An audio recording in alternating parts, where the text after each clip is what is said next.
Hi friends, இன்றைக்கி நம்ம Nisha cooking சேனலில் ஒரு ஹெல்த்தியான தஞ்சாவூர் ஸ்பெஷல் உரப்பு அடை. ஸோ தஞ்சாவூரில் ரொம்ப ஃபேமஸான இந்த உரப்பு அடை நல்லா டேஸ்ட்டாகவும் இருக்கும், அதே சமயம் ஹெல்த்தியான ஃபுட்டு. ஸோ இதில் நம்ம 2-3 வகையான பருப்பு வகைகள் எல்லாம் சேர்த்துருக்கிறதுனால ரொம்ப ஹெல்த்தியானது. குழந்தைங்க ஸ்கூல் விட்டு வரும்போது செஞ்சு கொடுக்கலாம், அதே சமயத்தில் காலைல டிஃபனுக்கும் செஞ்சு கொடுக்கலாம், ஸ்நாக்ஸாக கூட வச்சு கொடுக்கலாம். அந்தளவுக்கு டேஸ்ட்டாகவும் இருக்கும், ஹெல்த்தியாகவும் இருக்கும். இந்த உரப்பு அடை எப்படி செய்யலாம்னு சொல்லிட்டு வாங்க பார்க்கலாம். அதுக்கு முன்னாடி எங்கள் சேனல் லைக் பண்ணுங்கள், ஷேர் பண்ணுங்கள், சப்ஸ்கிரைப் பண்ணுங்கள், பெல் பட்டன் ஆன் பண்ணுங்கள், கமெண்ட் பண்ணுங்கள். உரப்பு அடை செய்கிறதுக்கு 1 கப் அளவுக்கு புழுங்கல் அரிசி எடுத்துக்கிட்டேன். ஸோ இது வந்து சாப்பாட்டு அரிசி தான் நான் எடுத்திருக்கேன். இட்லி அரிசி உங்களால் இருந்தால் இட்லி அரிசி எடுத்துக்கோங்க. மெஷர்மெண்ட்டுக்கு இந்த அளவுக்கு கப் எடுத்திருக்கேன். எனக்கு எந்த அளவுக்கு தேவையோ அந்த அளவுக்கு நான் எடுத்திருக்கேன். அதிகமாக செய்கிறவங்க கொஞ்சம் பெரிய கப்பாக மெஷர்மெண்ட் பண்ணிக்கோங்க. எல்லாமே ஒரே அளவு தான் எடுக்கணும். கடலை பருப்பு 1 கப்பு, தோரம் பருப்பு 1 கப்பு, கருப்பு உளுந்து 1 கப்பு, உடைச்சது முழுசாக இருக்குது, 2ல் எது வேணாலும் எடுத்துக்கலாம். இப்போ இதை எல்லாத்தையும் தண்ணி ஊற்றி ஒரு 2-3 தடவை நல்லா அலசிட்டு ஊற வச்சிடலாம். இப்போ இதை அலசி வச்சு ஒரு 4-5 மணி நேரம் நல்லா ஊறட்டும். பருப்பு நல்லா ஊறிடுச்சு, ஒரு பக்கமாக இருக்கட்டும். ஒரு மிக்ஸி ஜார் எடுத்துக்கோங்க. அதில் காஞ்ச மிளகா ஒரு 4-5, உங்களுக்கு எந்த அளவுக்கு உரப்பு தேவையோ அந்த அளவுக்கு போட்டுக்கோங்க. நான் ஒரு 5 மிளகா தான் எடுத்திருக்கேன். இதோட ஒரு 2-3 பல் பூண்டு சேர்த்துக்குங்க. ஒரு 1/2 ஸ்பூன் அளவுக்கு சோம்பு, 1/2 ஸ்பூன் அளவுக்கு ஜீரகம். இது எல்லாத்தையும் ஃபஸ்ட்டு அரைச்சிட்டு வந்துடலாம். இப்போ இது இந்த அளவுக்கு அரைச்சாச்சு. இப்போ இதில் நம்ம இந்த ஊற வச்ச பருப்பு சேர்த்துக்கலாம். பருப்புலேருந்து தண்ணி நல்லா வடிகட்டிட்டு, சுத்தமாக தண்ணி இருக்கக்கூடாது, வடிகட்டிட்டு இது சேர்த்துக்குங்க. இப்போ இதில் இதுக்கு தேவையான அளவு உப்பு சேர்த்துக்கலாம். இதை தண்ணி சேர்க்காம ஃபஸ்ட்டு கொஞ்சம் குறைன்னு அரைச்சிட்டு வந்துடலாம். தண்ணி பத்தலைன்னா கொஞ்சோண்டு சேர்த்துக்கலாம். இந்த அளவுக்கு நல்லா குறைன்னு இருக்கணும். அதே சமயத்தில் இந்த அளவுக்கு நல்லா திக்காகவும் இருக்கணும், கெட்டியாகவும் இருக்கணும். தண்ணி ஊற்றிடக்கூடாது. தண்ணி வந்து நான் சுத்தமாக ஊற்றலை.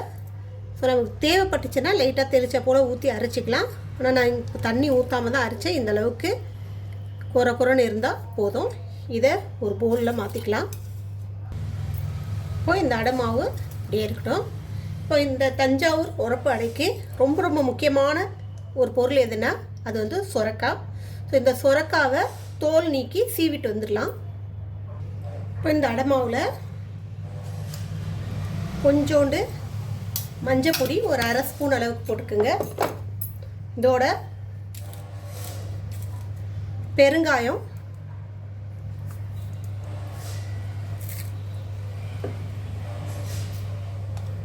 இப்போ இதோட துருவுன சொரக்காய், பொடியை கட் பண்ண சின்ன வெங்காயம், சாம்பார் வெங்காயம், கொஞ்சமாக துருவுன தேங்காய்,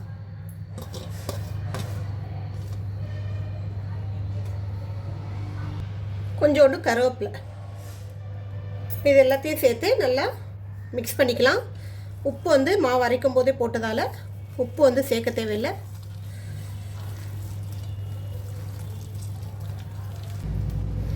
அடை மாவு ரெடி பண்ணியாச்சு. இது வந்து ஒரு 10-15 நிமிஷம் அப்படியே விட்டுருங்க. கொஞ்சம் புளிப்பு ஏறி வரும். அப்போ வடை போட்டோன்னா டேஸ்ட்டு நல்லாயிருக்கும். இப்போ அடுப்பில் தோசைக்கல் வச்சுக்கிங்க.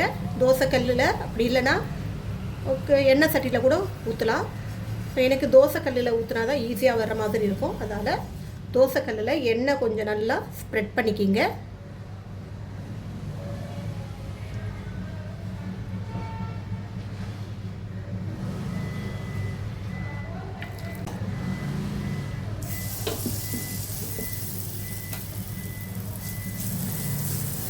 இந்த மாதிரி ஊற்றிட்டு கொஞ்சோண்டு தண்ணி கையால் இந்த மாதிரி தட்டி விடுங்க.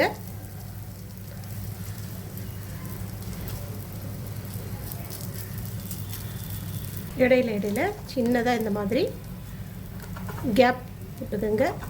ஹோல்ஸ் ஆட்டும் உள்ள வரைக்கும் வேகணும் இல்லையா, அதுக்காக.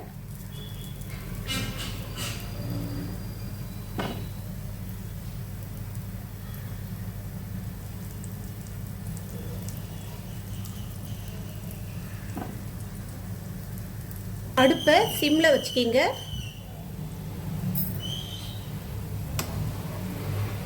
நல்லா வேகட்டும்.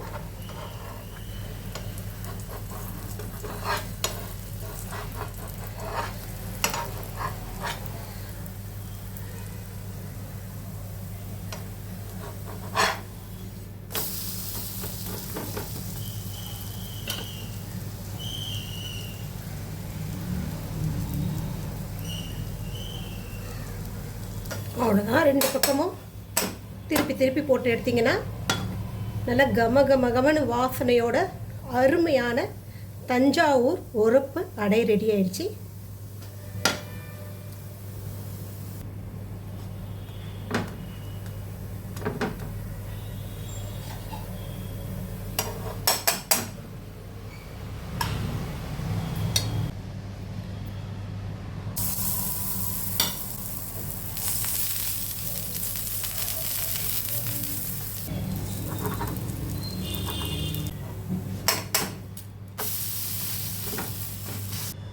அவ்வளோதான். சூப்பரான தஞ்சாவூர் ஸ்பெஷல் உரப்பு அடை ரெடி ஆகிடுச்சு. குழந்தைங்க ஸ்கூல் விட்டு வரும்போது சுட சுட செஞ்சு கொடுங்க.